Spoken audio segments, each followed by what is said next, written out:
I think one of the really cool things about what we get to do in HR is work with different areas of the business and help them optimize what they're doing. Welcome to We're Only Human, a podcast focused on blending research and practical advice to help today's HR, talent, and learning leaders improve business outcomes. Let's welcome your host, Ben Eubanks.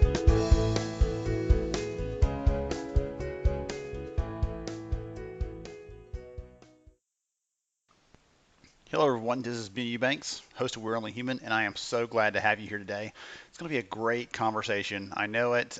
You're going to love it. So we're going to talk a little about career transitions and things from an HR perspective, not just as we're helping people, but a meta discussion, a career discussion about our own career transitions within HR. Because one of the things that I've seen is over the years, I've been really good and focused about helping my staff, our own managers, our own leaders, those people manage those transitions for their people or for themselves, but we often sometimes skip out on doing that for ourselves. When you're transitioning to a new HR role, do you think about those critical things that you need to do at the 30, 60, 90-day marks? Do you have really clear goals before you ever step foot in that role? You know, even when you're interviewing, are you defining what that success looks like so you can hit or exceed those targets? Things like that, we don't often think about them from our perspective, and it's one of those things that I really, really encourage people to think through, and we're going to get really deep into that discussion today. I'm talking to a friend, Renee Robson. She is super intelligent, super smart. She's got a great accent, all the things rolled into one. You'll enjoy the discussion. But as I was getting ready for this episode, I was thinking about all the different career transitions I've made throughout my life. You know, some of them early jobs were just, those early jobs really just learning how to work and how to get into the workplace and those kind of things, and developing relationships with others, and just those very basic kind of skills like, hey, you've got to get up, you've got to be here on time, you've got to get this stuff done, because if you want to collect a paycheck, those things are essential. But then over time, the kind of roles and the nature of those things changed. For me, it became less physical, thank goodness, and more of a mental or knowledge kind of work. Again, now I'm doing things that are purely that. If you discount standing on stage and sharing and speaking in that perspective, it's all knowledge work. But the thing that gets me as I think back over those transitions, moving from my very first HR role in a nonprofit and the kinds of things that I learned there, the kinds of things I learned were to do and not to do in running an HR team, and then moving into another role working for an Inc. 500 rated fast growing technology startup.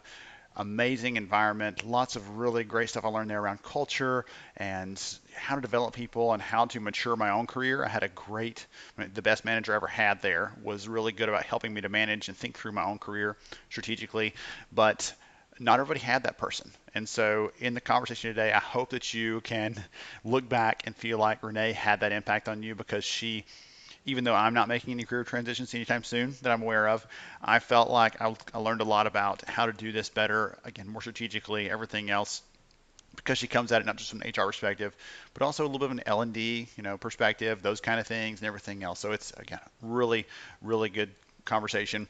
One of the things as well, it's not just about jobs. I'm sorry I focused just on that. But one of the things I love is, how do we define our success in an HR role? She talks about how that looks. And for example, one way you can do that is if people come to you with business problems, not just HR problems. They don't come to you just with this issue with their employee, but with this issue with the business, and they're looking for your input, your insight, because you've proven your value. That's a really great sign of success. So if you like this conversation today, if you enjoy it, I would highly encourage you to share it with someone else that could use it. Someone that might be about to take on a new HR job, someone that's looking for a new career path and is not sure where they want to go next, or even someone that recently took on a new role and they're still in that early, 6 months or less phase, and they're thinking about, am I making the impact that I thought I was going to before I started this job? If you know anybody in those kinds of instances, think through that for a moment, and please share this episode with them, because I think they'll appreciate it, and I know that I would as well. Now, on with the show.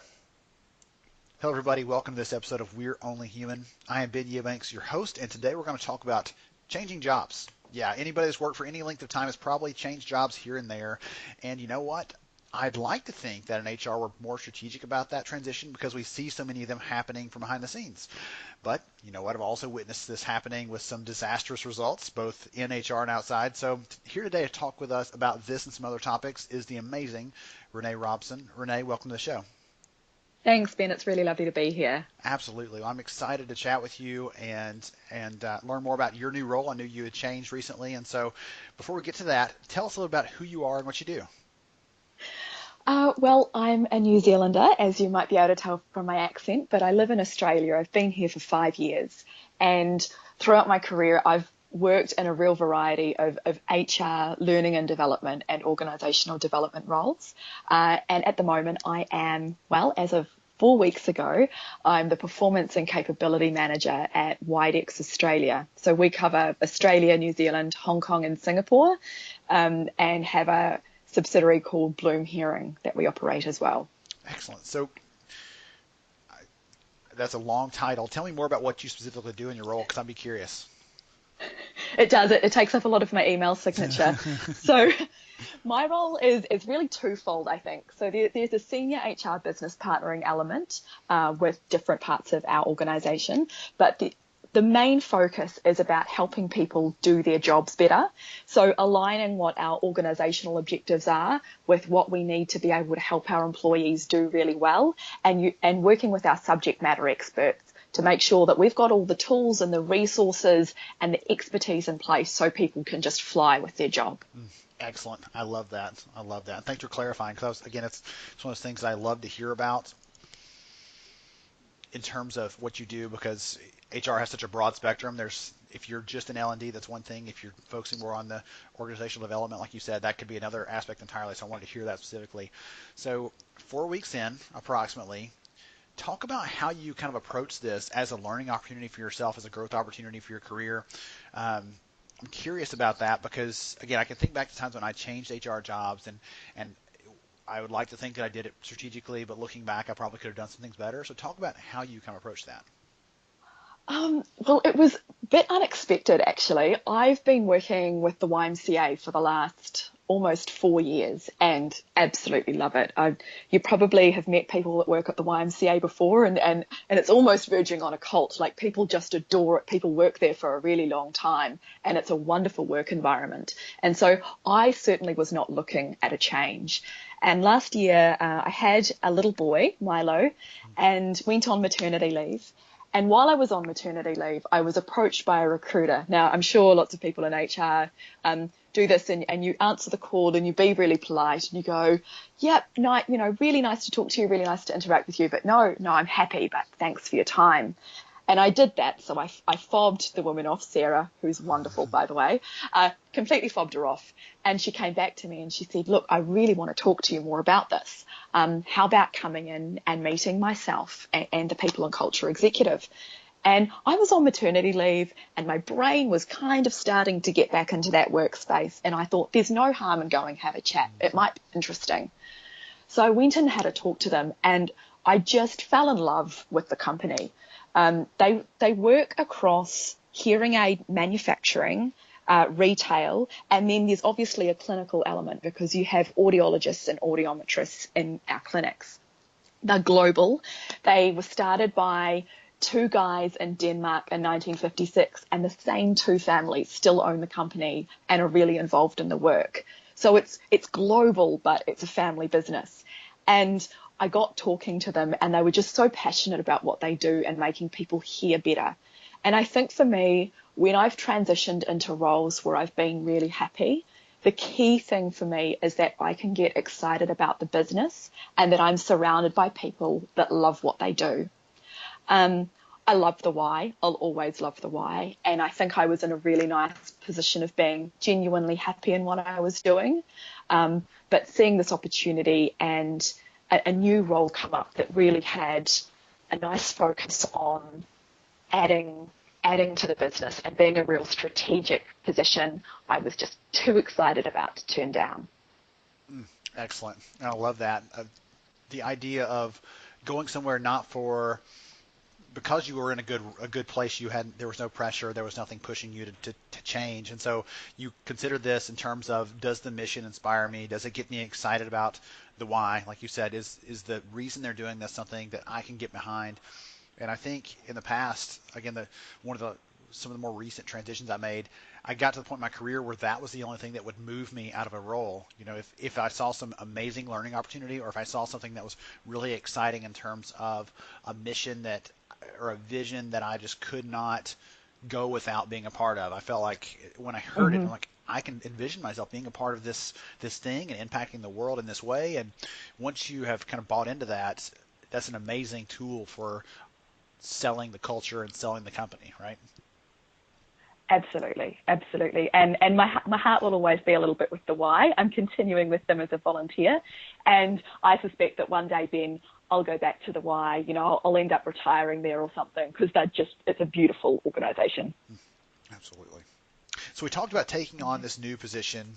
What lessons do you think that this transition would offer for other HR professionals that are thinking about either a new role, maybe at another company, maybe a promotion, you're stepping into a higher level of leadership within your own firm, or even, hey, we're going to give you some additional tasks, we're going to broaden the scope of your role. What sort of things can we take from this transition that might help them in that sort of thing, to think about it more strategically maybe? I think being able to speak to people whose opinions you really value, and people whose careers you admire, and people that aren't necessarily in HR. I think one of the really cool things about what we get to do in HR is work with different areas of the business and help them optimize what they're doing. So people that I've worked with in a stakeholder relationship where I really value their opinion, I've found the career advice from that perspective to sometimes be more helpful than someone who's in a senior HR role, because they see you in a different way. They're not just looking at your technical skills. So for me, a big part of what I did was I spoke to a few people in the organization and that I've worked with before about where they saw the best place for me to develop. What kind of things do I need to think about that's going to help me get to that next level? And I think being able to reflect on that, and it not just be your family or your friends or someone that's in exactly the same industry as you, is really valuable. Interesting. I love the idea.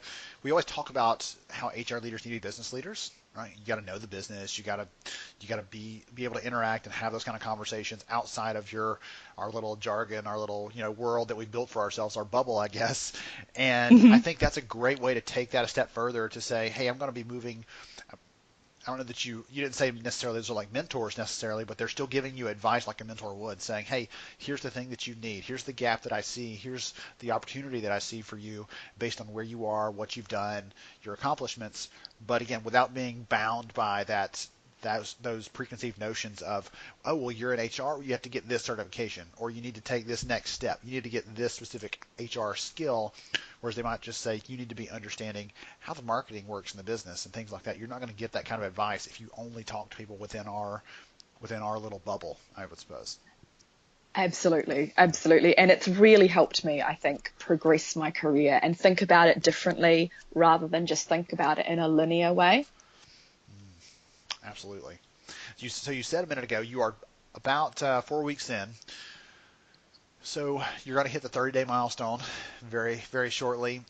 What tips or advice would you give for someone when making their own 30, 60, 90-day, that kind of initial plan, they're going to hit the ground running in a new role? Because, again, we sometimes think about that for other people, other positions. Hey, we have a new leader coming in.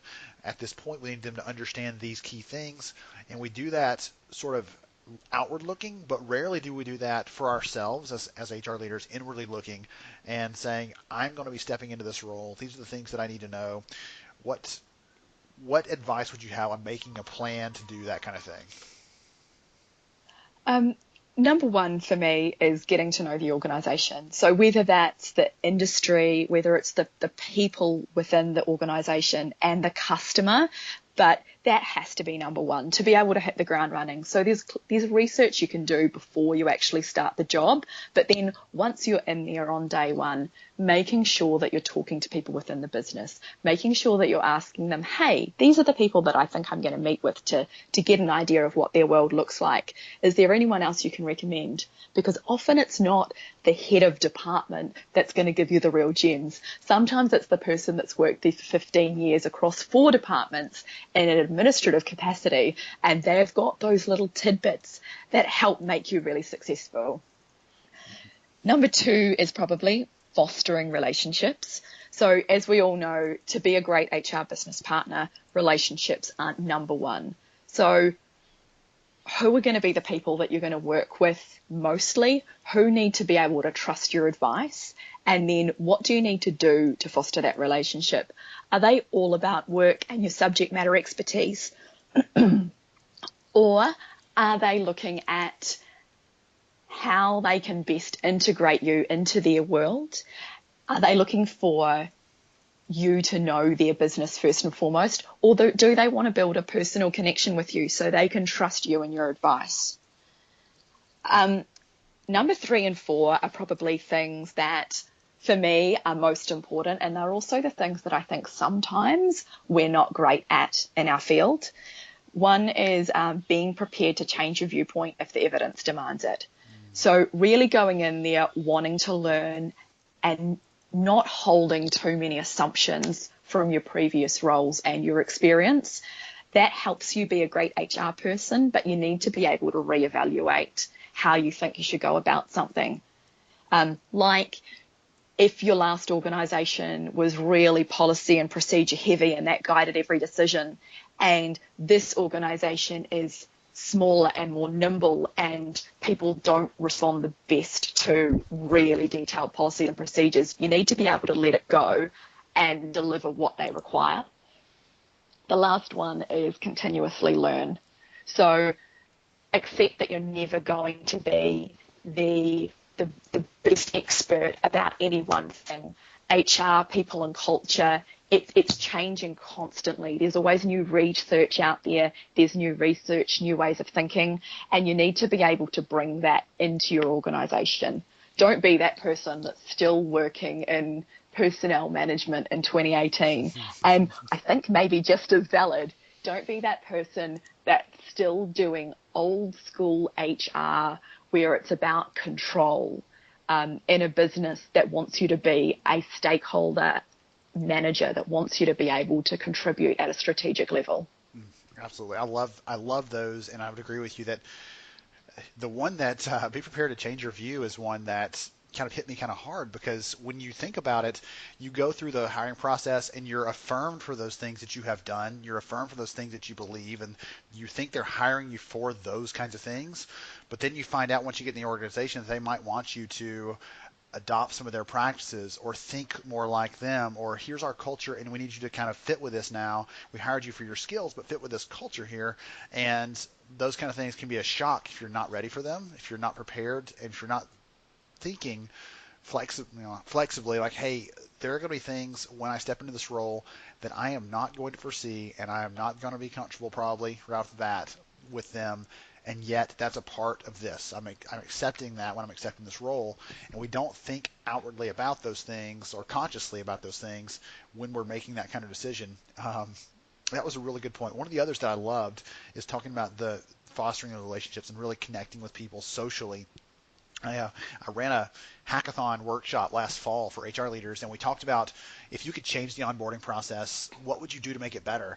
And one of the teams, the winning hacking idea for this one session was, their idea was for onboarding new hires.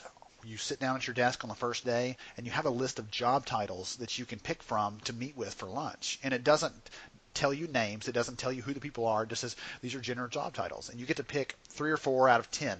And so every single new hire gets a slightly customized experience, because maybe Renee is more interested in the marketing and the sales side of the business and how that feeds into the things the organization is doing, whereas I'm more interested in the research and development side, the quality side. How do those things work and how do they operate? And so you get to kind of pick those things, and it starts building those relationships from the very beginning, because you intentionally get to kind of choose those people and they connect with you and meet with you as you're going through your first day at work. So that was a neat kind of thing that tied in there that made me think of that, because it's so critical to do that. And I love the point you made about it being that admin, that informal social influencer in the organization, that person that's kind of a hub for information, maybe not in job title, maybe not in the hierarchy in the org design, org chart, but in terms of the social flow of information, they might be one of the most important people that you meet throughout the course of your new hire experience. Mm. And often those people, the receptionist and your executive assistants, just no matter the organization, you've got to meet with those people. They know how everything works. They know what works and what doesn't work, what to avoid, here's the hot buttons. Hey, don't do this thing.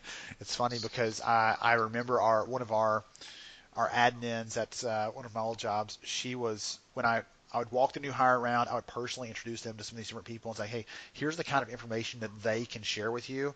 And it never failed. Our admin would say, like, hey, on Thursdays you need to think about this, and hey, make sure you don't wear this stuff on Friday, because she thought about those things. I would have never thought to tell them, hey, don't show up in a suit on Fridays. It's jeans. It's whatever. She was consciously thinking about those things, and so I love the fact that she kind of filled those gaps for me in terms of introducing them to the organization and bringing them in, because she thought such a different way, and the things that were important to her were probably on the radar for that person as they're starting the job, and would help them feel socially comfortable and like they fit in. And those, for me, it was purely about, and this is where your technical information is going to come from, and this is where your leadership hierarchy is, and these are your subject matter experts. And that was just the approach that I took. So it was one of those funny things where at one point, after I had that conversation a couple of times, I went to her and said, thank you for sharing these, and please don't stop sharing those specific things, because the new hires appreciate that. They welcome that, and it never fails. I forget to tell them at some point throughout the process about that thing that they really do want to know. Oh, goodness. Love it. Love it. So talk to me a little bit about, we talked a little about the culture piece, right? We talked about this social connectivity. How do you really get clear on learning the culture of a company as you're going in? Is that something you have to do during that interviewing stage? Is this something that you have to do once you get on board? You have to kind of, hold your breath and understand it after the fact? Because I'm curious, I know culture is hugely critical, and I would imagine that you do too. I don't want to put words in your mouth, but I'm curious how you understand it when you took on this role, and how you kind of communicate that for people that are trying to take roles at your organization. From an HR perspective, totally agree. Culture is absolutely critical to not just the feel of the workplace, but the effectiveness of people in their roles. It's the thing that allows you to make that right hire when technical expertise is equivalent. The person that's going to be most effective is going to appreciate the culture and be able to contribute to it. From an HR perspective, the thing that I like to ask people, so if you're interviewing with the HR director or equivalent position, is who owns culture in the organisation. Now, I've been in organisations where it's been a constant state of debate. No, we're people and culture. We own culture. We're the guardians of it. We guide it. And I don't want to work in that place. That place is about ownership and boundaries, and the business not owning culture. And I think you need to be somewhere where the CEO, where the executive and leadership team, where the people managers, where every single employee feels a real sense of culture, where they own it, they talk about it, and they're deliberately trying to improve it. They're deliberately trying to foster that culture that they've committed to. It's really easy, I think, for people to rest on their laurels. So to know that people love working for them and just go, yeah, we've got that nailed. We don't need to be deliberate about it. But as I think we've all seen, that can go pear-shaped really, really quickly.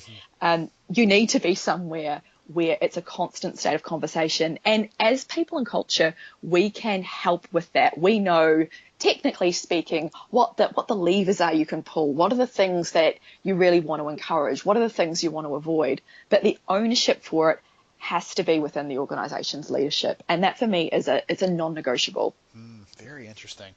It's one of those things that I love hearing the debate on, because there are different schools of thought, I guess, on who owns it, who guides it. And the approach that I have always taken is, HR might be kind of the keeper of it. We might help to safeguard it and protect it, but we can't own it, because we don't make all the hiring decisions. We don't make all the termination decisions or the promotion decisions. And like you said, the leadership that makes those decisions, they're the ones that are influencing the culture more than we ever could. We might get a little budget to, throw a party or to do this thing that we think kind of influences that to some degree.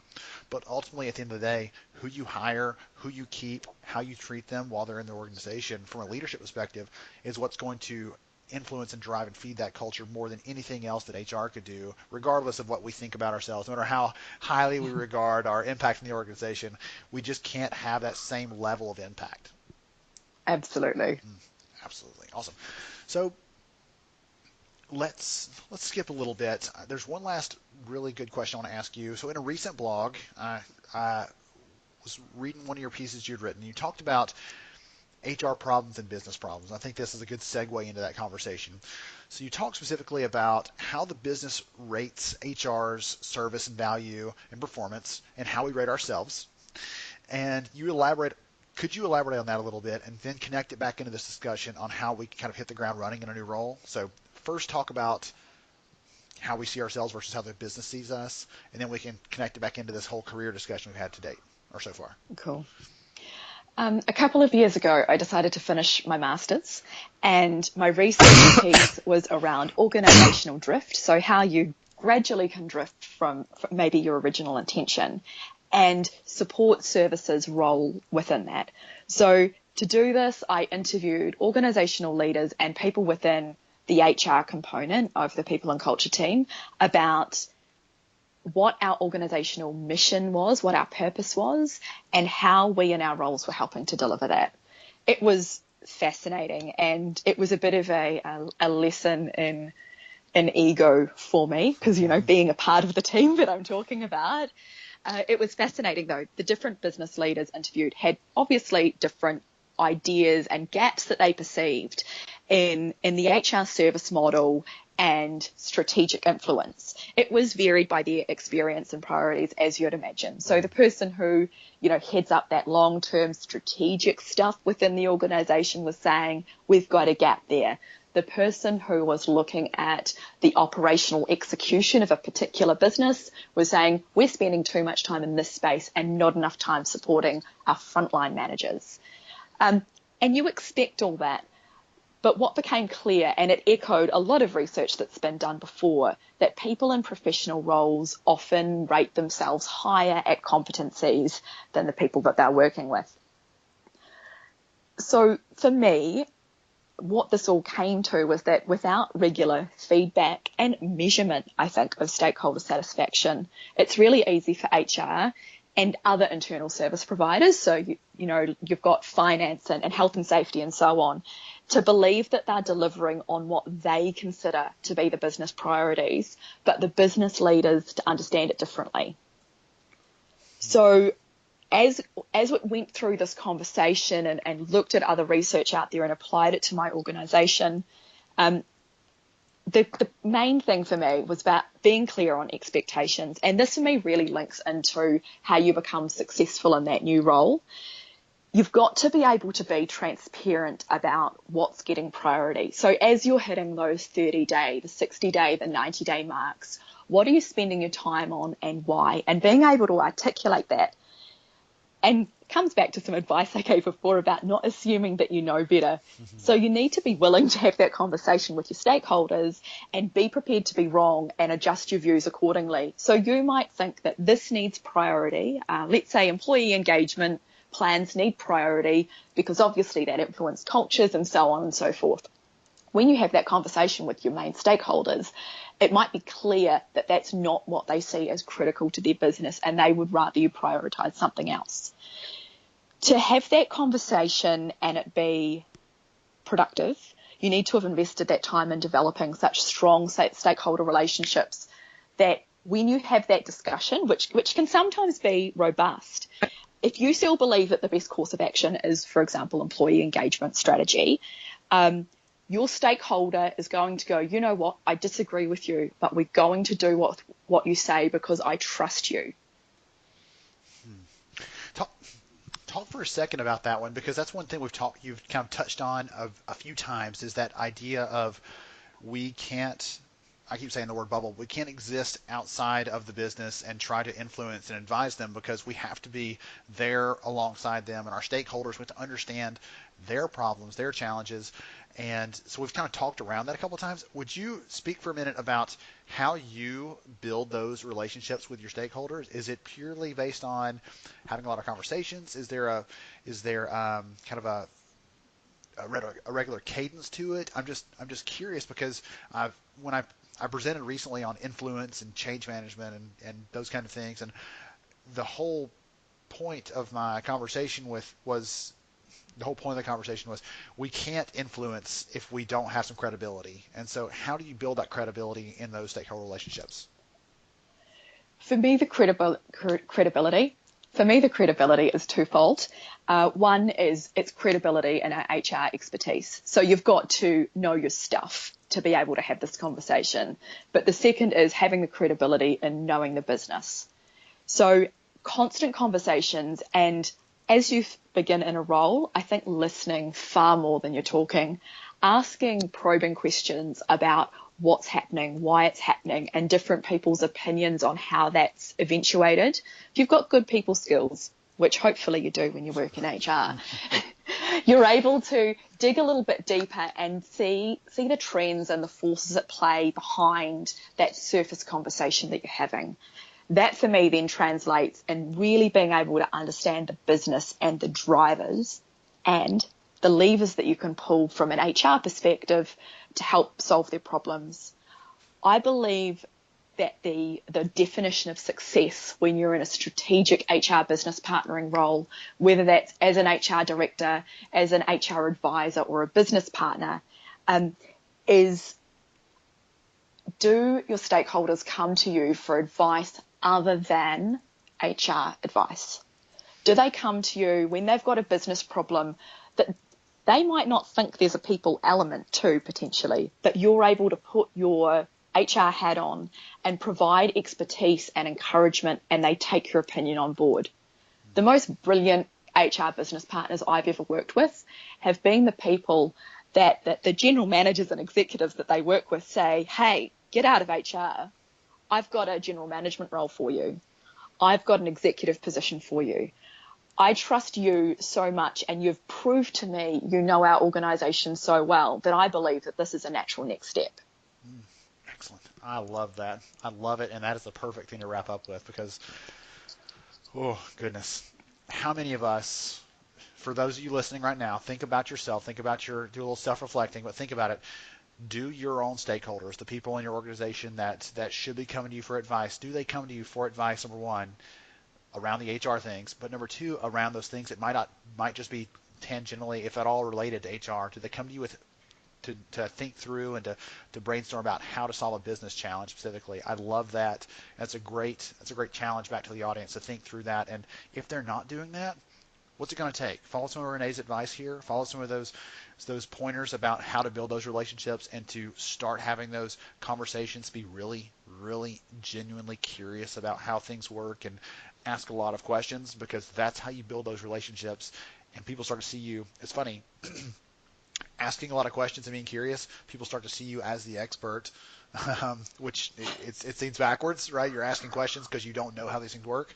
But once you start gathering enough information from different people, you start putting those things together. And again, tying back to a point you made earlier, Renee, you start to see those trends that others might miss because you have this fundamental view of the people aspects of the business across any sort of functional, departmental, geographic boundaries. You see those things, those trends, because you're asking those questions. I absolutely love that, and that's a quotable quote right there. So awesome. If someone is so inspired, wants to connect with you, wants to learn more about the work you're doing, how's the best way to do that, Renee? Oh, really keen to connect with people on Twitter. It's how I've connected with a huge amount of people, particularly in SHRM, and some awesome opportunities with the blogging squad for the national conferences that have come out of that. Always keen to have that conversation. I'm also on LinkedIn, and I've got a website, reneerobson.com, that I love getting questions through. So really keen to, I think, further the conversation about how we do this better. I love that HR is such a tight-knit community, really, for such a big profession. It's a tight-knit community of people who want to continually improve our contribution to the work that we do, and I love it. Absolutely. And well, it's not hard to see that with people that are as passionate as yourself. So that's, as long as we can all aspire to be as passionate as Renee is, then the profession has no fear of going to its doom anytime soon. Awesome. Thank you so much for spending time with us today, Renee. It's been a real pleasure. Thank you, Ben. It's been amazing. I love the podcast. So it was, a nice honor and a little stroke to the ego being asked to come on. And it's been fantastic. I've really enjoyed the conversation. Excellent. I'll have to make sure to send a link to your boss so they know how amazing you are. They already know that. All right. To everybody else, thank you so much for joining us on We're Only Human. I'm Ben Eubanks, your host, and I will catch you next time. Thank you for listening to We're Only Human. Please take a moment to share this episode with another HR leader who might see it as a valuable resource in their daily work. For more information about the podcast and to see all our show archives, please visit upstarthr.com.